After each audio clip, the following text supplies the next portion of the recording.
With Veterans Day closely approaching and a national election just a few days behind us, I thought this topic was very apropos. One Page Weekly with Nick Slavik. Service. Data plus feelings. On average, Americans do 5 acts of kindness each week, 260 in the span of a year. Service businesses in the U.S., of which I have 3, make up 77% of the gross domestic product and employ 84% of the entire workforce. Service is programmed into us, and it's one of the things that makes us special and different from turtles. I'm biologically programmed to serve others. I was taught to serve my family painting business at 10 years old. My first real job, not mandated by my father, was at my local hardware store at 14. I said the words, "What can I help you with?" 42 times per shift, 4 shifts per week for 4 years to hardware store patrons. If that wasn't enough, I ratcheted up service when I enlisted in the full-time Army. When basic soldiering became plain, I fought for a slot in airborne school, making me a paratrooper. Preparation, training, plus opportunity, 2 wars, equals luck. I got to see the world with a machine gun in tow. I had prepared for service my entire life, then was given Afghanistan and Iraq, and forcefully volunteered for both. I did this until my time ran out, and they sent me home. Back home, I served college.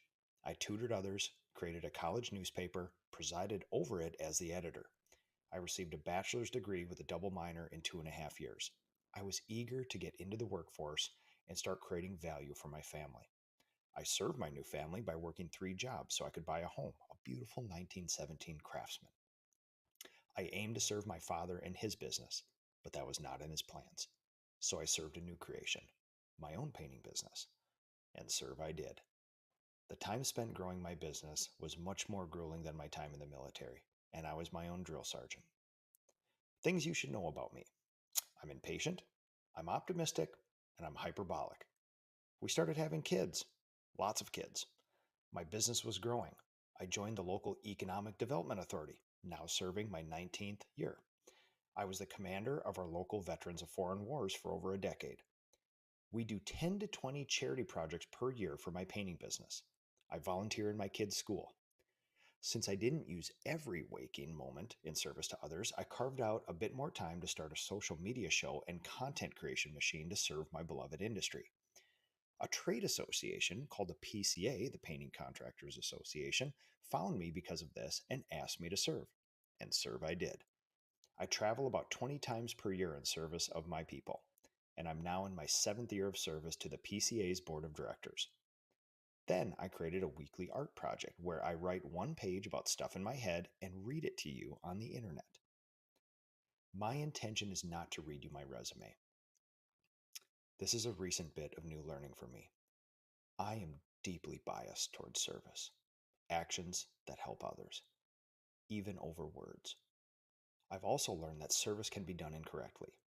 I've sought self-worth, affirmation, and confirmation from others using service as the vehicle. Outwardly admirable, inwardly unfulfilling.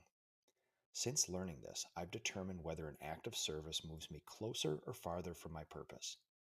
For people that are biased towards service and have a God-given and human-developed skill of leading others, we are to take the next step, becoming a servant leader. Servant leadership is collaboration and empathy, not hierarchy and control, and doing big things with great people.